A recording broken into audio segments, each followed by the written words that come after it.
Halo, perkenalkan nama saya Wasti Diana Pondayer. Di sini saya akan menjelaskan UTS Perencanaan Wilayah dan Kota. Nomor 1, jelaskan tujuan dan manfaat mempelajari perencanaan wilayah dan kota.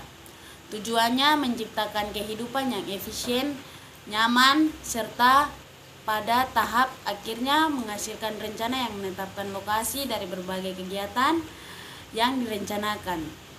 Manfaatnya yang pertama, menggambarkan potensi dari berbagai kegiatan dan penggunaan lahan di wilayah di masa yang akan datang.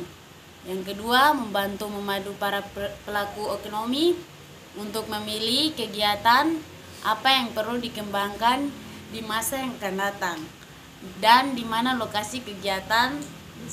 Yang ketiga, sebagai bahan acuan bagi pemerintah untuk mengendalikan atau mengawasi arah pertumbuhan kegiatan ekonomi dan penggunaan lahan.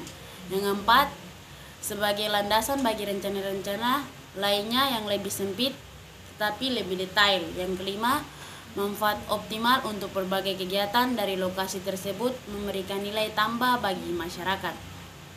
Soal nomor 2, jelaskan efisiensi perencanaan dari yang sederhana sampai yang rumit. Soal nomor 2, jelaskan definisi perencanaan dari yang sederhana sampai yang rumit. Secara sederhana, perencanaan adalah suatu proses menentukan apa yang ingin dicapai pada masa yang akan datang serta menetapkan tahapan-tahapan yang dibutuhkan untuk mencapainya. Menurut Roger A. Kaufman mengatakan bahwa perencanaan adalah suatu proyeksi tentang apa yang dibutuhkan dalam rangka mencapai tujuan serta sah dan berdaya guna. Dari pendapat Kaufman tersebut dapat dipahami bahwa perencanaan merupakan sesuatu yang menjadi keperluan dalam sebuah sistem untuk mendukung tercapainya tujuan. Soal nomor 3, jelaskan jenis-jenis wilayah berdasarkan pandangan Glasson dan Hanafiya. Menurut pandangan Glasson, tahun 1974 menyatakan bahwa wilayah dapat dibedakan berdasarkan kondisinya atau berdasarkan fungsinya. Berdasarkan kondisinya, wilayah dapat dikelompokkan atas keseragamaan. Misalnya, wilayah perkebunan, wilayah peternakan, wilayah industri, dan sebagainya. Sedangkan berdasarkan fungsinya, suatu wilayah dapat dibedakan, misalnya kota dengan wilayah dibelakangi lokasi produk. Suatu wilayah dapat dibedakan, misalnya kota dengan wilayah di belakangnya lokasi produksi dengan wilayah pemasarannya, susunan orde perkotaan atau jenjang hierarki jalur transportasi dan sebagainya. Menurut Hanafiya 1982, wilayah dapat pula dibedakan atas konsep absolut atau konsep relatif. Konsep absolut didasarkan pada keadaan fisik, sedangkan konsep relatif selain memperhatikan faktor fisik juga sekaligus memperhatikan fungsi sosial ekonomi dari ruang tersebut.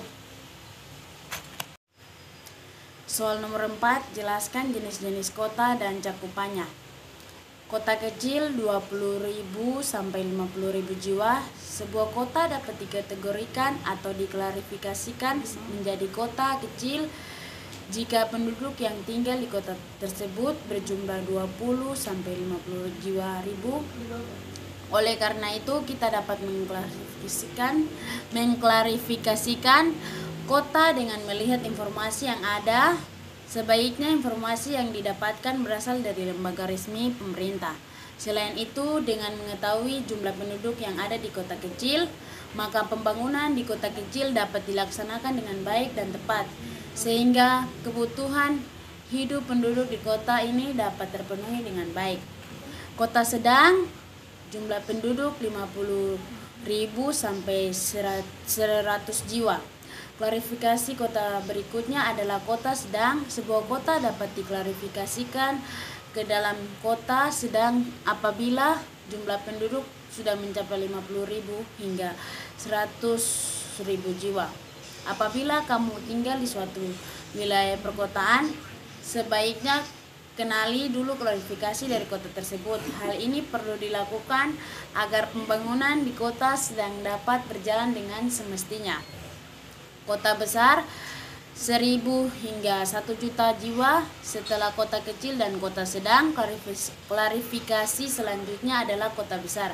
Jika jumlah penduduk yang ada di suatu perkotaan berjumlah 100 sampai 1 jiwa, maka kota besar, pembangunan yang ada di kota besar biasanya dapat dilihat melalui banyaknya industri yang membuka lowongan pekerjaan sehingga ada dapat banyak masyarakat yang hidupnya semakin sejahtera.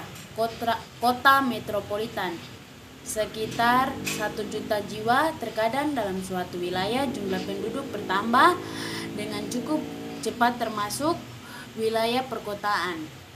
Semakin banyak jumlah penduduk yang ada di suatu perkotaan, maka klarifikasi kota semakin meningkat. Jika jumlah penduduk sekitar 1 sampai 5 juta jiwa, membuat kota itu termasuk ke dalam klarifikasi perkotaan metropolitan. Pembangunan yang terjadi di kota metropolitan biasanya bangunannya akan terlihat lebih modern. Selain itu, pembangunan yang akan disesuaikan dengan perkembangan zaman, sehingga kota metropolitan akan selalu update. Soal nomor 5, jelaskan pendapat Anda masing-masing terkait kota tempat Anda berdomisili berdasarkan teori perencanaan dunia. Menurut saya, tata ruang wilayah perkotaan Biak sangat penting untuk pembangunan Biak ke depan sebagai kawasan strategis nasional sektor pariwisata dan perikanan. Terima kasih.